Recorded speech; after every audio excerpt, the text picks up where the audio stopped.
Pada tahun 2019, dunia mengalami perubahan cuaca ekstrim yang mengakibatkan lapisan es kutub selatan tiba-tiba meleleh. Di mana dampak lain dari anomali ini juga telah menimbulkan gelombang panas, kekeringan, banjir, dan tornado hebat di berbagai belahan dunia. Sekaligus menjadi krisis global yang berkelanjutan. Hingga beberapa tahun setelahnya, para ilmuwan dari 17 negara berhasil membuat stasiun luar angkasa canggih bernama Dutch Boy. Mirip seperti jaring laba-laba raksasa yang menutupi atmosfer bumi. Ribuan satelit Dutch Boy akan menembak awan dengan ratusan rudal setiap kali alam menunjukkan anomali aneh. Untuk menetralkan cuaca dasar seperti badai panas, tekanan, dan air yang pasang. With a net of thousands of satellites by the International Space Station. Sejak hari itu, umat manusia tidak lagi khawatir dengan yang namanya tsunami, tornado, gempa bumi, atau segala macam bencana alam lainnya. Di mana seorang jenius bernama Jake, alias direktur utama sekaligus di balik otak pembuatan Dutch Boy pun, diundang dalam rapat PBB atas hak paten kepemilikan stasiunnya. Untuk saat ini, kendali penuh atas stasiun dipegang oleh Presiden Amerika Serikat dengan Jake sebagai direktur utamanya. Namun, si senator melihat hal ini sebagai ladang uang, pun mendesak Presiden untuk menyerahkannya pada Komite Pengawasan Internasional. Tak hanya merugikan satu pihak, yaitu Amerika, senator juga memecat Jake secara sepihak dan mengangkat Max alias adiknya sendiri sebagai direktur baru menggantikan posisi Jake saat ini. Yes. Sejenak, kita akan dibawa ke Afghanistan ketika militer dikejutkan dengan fenomena aneh saat badai salju membekukan seluruh kota yang berada di tengah-tengah gurun. Masih belum diketahui kapan kejadiannya dan apakah ini ada hubungannya dengan Dutch Boy. Tetapi militer tidak menemukan satupun warga yang berhasil selamat.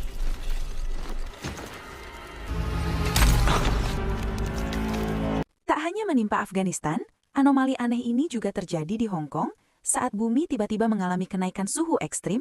Bahkan salah satu ilmuwan yang sedang belanja pun mendapati telur ayamnya yang jatuh langsung matang di atas jalan aspal, hingga menghanguskan hampir seluruh wilayah yang ada di sana.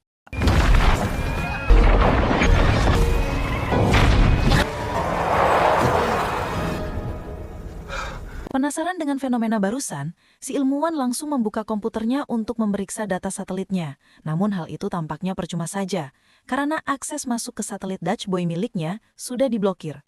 Curiga jika anomali yang terjadi bukanlah murni bencana alam, ia pun meminta Max memeriksa akun miliknya yang ternyata sudah diblokir juga. Sehingga si ilmuwan mengajak Max untuk melakukan pertemuan secepatnya. Thanks. Ditemani Sarah sang pacar, merupakan pengawal pribadi presiden, mereka terlihat sudah menunggu di tempat biasa Max melakukan pertemuan. Namun hal tak terduga terjadi saat seorang pria asing tiba-tiba mendorong si ilmuwan hingga tertabrak mobil, yang di detik-detik sakaratul maut dia sempat mengatakan tentang sebuah proyek bernama Zeus, sebelum akhirnya tewas akibat kehabisan darah.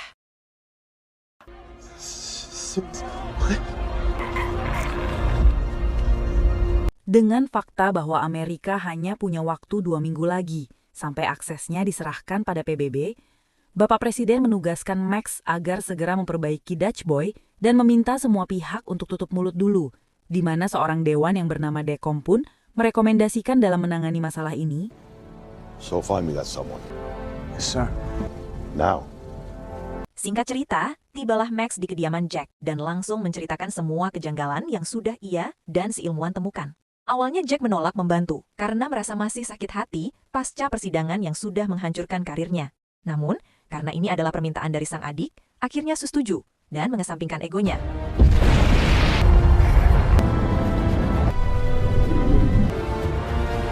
Setibanya di stasiun Dutch Boy, sudah ada UT, sang pimpinan menyambut baik kedatangannya. Jack juga diperkenalkan dengan beberapa kru baru, yang diantaranya ada Duncan, si ahli sistem operasi, Hernandez, spesialis di bagian robotik, dan terakhir ada Doucette yang bertugas di bidang keamanan. Feel free to join me. Sebagai langkah awal, Jack meminta operator untuk menarik satelit Afghanistan dan Hong Kong agar bisa memeriksa datanya secara langsung. Hal tak terduga pun terjadi saat mesin pembawa satelit tiba-tiba mengalami malfungsi dan menghancurkan semua satelit yang sedang di bawahnya.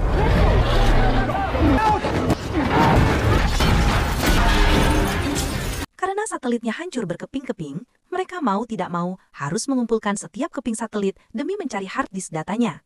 Namun, karena semua komponen sudah hangus terbakar, Duncan menjelaskan bahwa mustahil rasanya bisa mengetahui penyebab kerusakannya.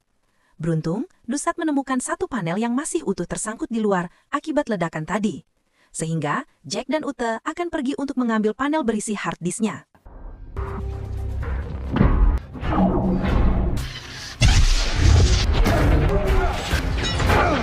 Dan ya, Jake pun terhempas akibat pendorong baja astronotnya tiba-tiba mengalami malfungsi. Beruntung dia masih selamat setelah mengaitkan diri pada salah satu pipa pesawat. Meski panelnya hancur saat tragedi barusan, rupanya Jake berhasil mengambil harddisknya tepat waktu dan meminta Ute untuk merahasiakan ini dari siapapun. I grabbed it when I freed the panel. Dengan fakta bahwa seseorang sedang mencoba menghabisi mereka berdua, Jake pun meminta Ute untuk melakukan penyelidikan mandiri tanpa meminta bantuan orang lain. Karena pelaku yang sudah menyabotase Dutch Boy bisa siapa saja yang ada di dalam stasiun ini. You've been locked out. Dan benar saja, setelah harddisk yang diperiksa, mereka menemukan sebuah virus yang sudah memblokir semua akses masuk para kru Dutch Boy. Sadar bahwa menanamkan virus hanya bisa dilakukan manual dan markas utama, Jack semakin yakin jika pelakunya pasti masih orang dalam. Sehingga ia langsung menghubungi Max dan berbicara dalam bahasa kode semasa kecil mereka, agar tidak ada satupun orang yang mencurigainya. Trust me, he said. But I'd rather not catch fish. No one likes to fail than catch 20 fish alone. Karena Max lupa bagaimana cara memecahkan kodenya, ia pun meminta bantuan salah satu karyawan IT-nya yang bernama Dana. Setelah mengotak-atik video rekaman yang sesuai petunjuk yang Max berikan, akhirnya diketahuilah maksud percakapan Jack sebelumnya, bahwa bukti sabotase ada di tingkat tinggi pemerintahan, dan Max diminta untuk jangan percaya pada siapapun. Well, you said you were looking for action. Disitulah Max baru ingat dengan pesan terakhir si ilmuwan tentang proyek bernama Zeus, yang setelah Dana memeriksa database milik Jack, ternyata itu adalah sebuah proyek lama yang hanya diketahui oleh segelintir orang saja.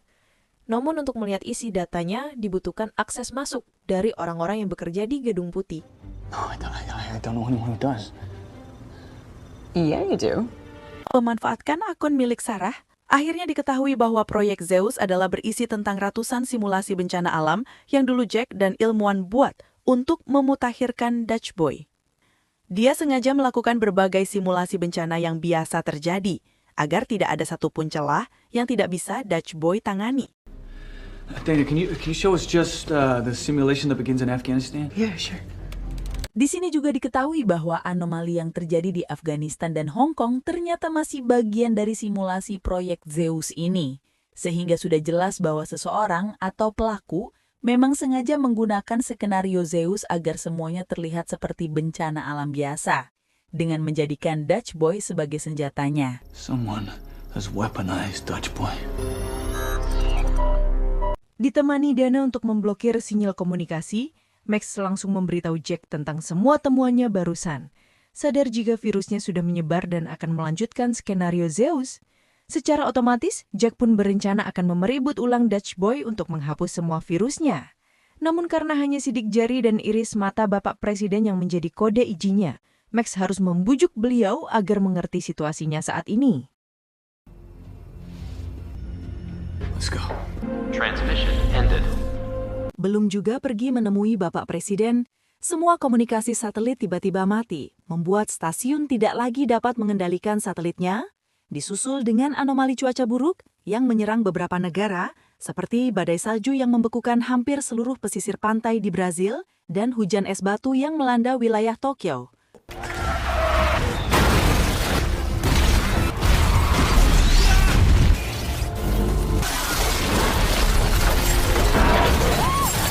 Karena mereka tidak bisa lagi mengakses satelitnya, Jack pun meminta semua kru untuk segera meluncurkan satelit pengganti.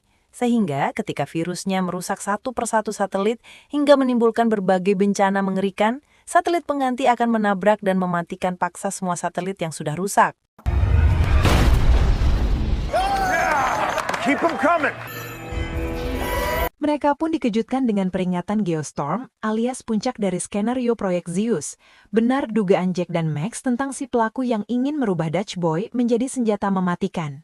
Geostorm atau badai geomagnetik adalah bencana mahadahsyat ketika ada sebuah memicu badai matahari melemparkan partikel bermuatan tinggi langsung ke bumi, sehingga dalam waktu kurang dari 2 jam lagi, berbagai bencana hebat akan segera melanda planet bumi.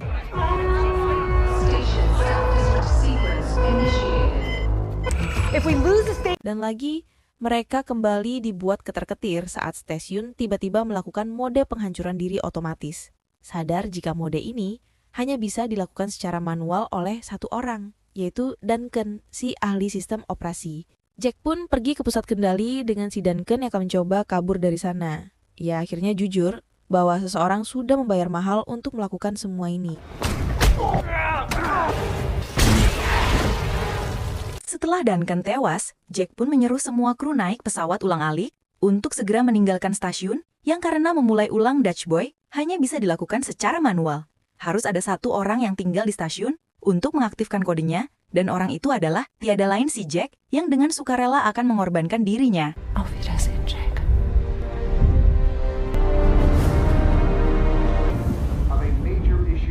Setelah pesawat ulang-alik terakhir pergi, Jack pun bergegas ke ruang kendali untuk mempersiapkan semuanya, di mana Max sendiri baru akan menemui Presiden untuk meminta kode izinnya. Namun karena saat ini Pak Presiden sedang sibuk melangsungkan kampanye periode jabatan kedua kalinya, Max pun menceritakan semuanya pada Dekom dan mengajak beliau untuk menjelaskan semuanya, tetapi...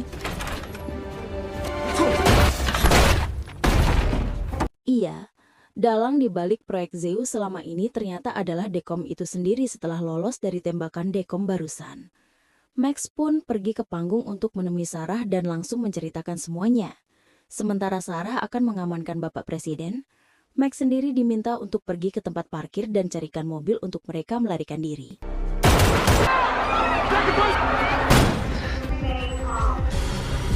Bersamaan dengan badai petir yang mulai menghancurkan seisi kota, Max, Sarah, dan Bapak Presiden pun harus dihadapkan dengan kaki tangan Dekom yang terus menembaki dan melakukan pengejaran. Namun karena Sarah agen terbaik pengawal Presiden, ia pun berhasil lolos dan keluar dari zona bencana.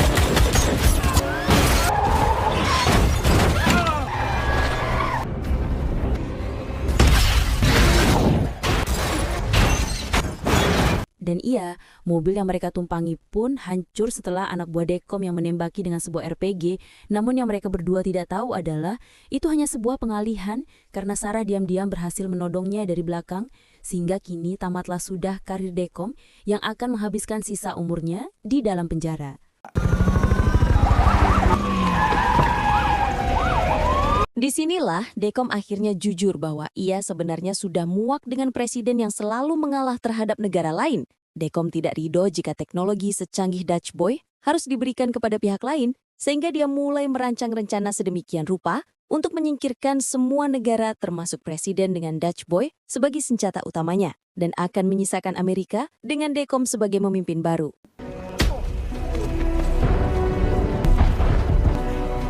Satu masalah terselesaikan, muncul masalah lain saat Dutch Boy kembali melanjutkan skenario Deus dengan negara India dan Arab yang menjadi target selanjutnya. Sementara India disibukkan dengan tornado hebat yang menghancurkan hampir semua wilayah, kita akan dibawa ke negara Arab saat tsunami setinggi 3.200 kaki mulai melahap daerah gurun dan pusat perkotaan.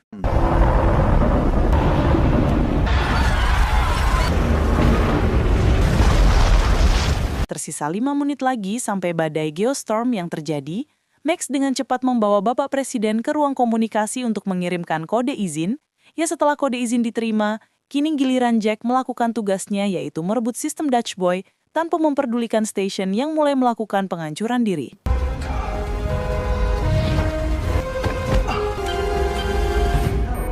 Dan kembali muncul masalah baru saat PIN dimasukkan ruang kendali, ternyata sudah diganti. Sempat pasrah karena hanya inilah satu-satunya pintu masuk, Jack dikejutkan dengan kemunculan UT yang ternyata tidak ikut pulang dan sengaja menunggu kedatangan Jack dari tadi. Sehingga ketika kode izinnya sudah dijalankan, mereka akhirnya berhasil membuat sistem Dutch Boy melakukan reboot, termasuk menghentikan bencana Geostorm ya tepat waktu. Status rebooting. Dengan fakta bahwa kode izin hanya bisa untuk merebut tulang dan mengembalikan semua kendali satelit dari server di bumi tanpa menghentikan mode penghancuran dirinya, Jack pun kembali memutar otak untuk bisa menyelamatkan diri dari badai stasiun yang mulai hancur. Menggunakan satu satelit yang masih terparkir utuh di pangkalan mereka, merubahnya ke dalam mode peluncuran manual tepat saat penghancuran stasiun memasuki akhir.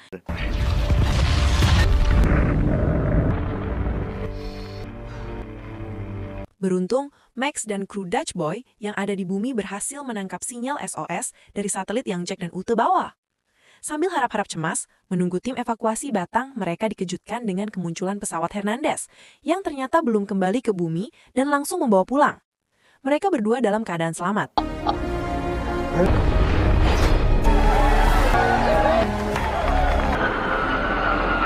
Bersamaan dengan Dutch Boy yang kembali pulih, kita juga akan diperlihatkan pada anomali bencana yang satu persatu mulai menghilang, dengan fakta bahwa Dutch Boy terlalu berbahaya untuk khalayak umum.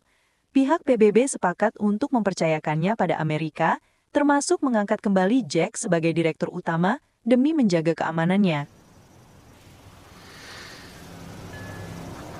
Tamat, film yang sangat menegangkan.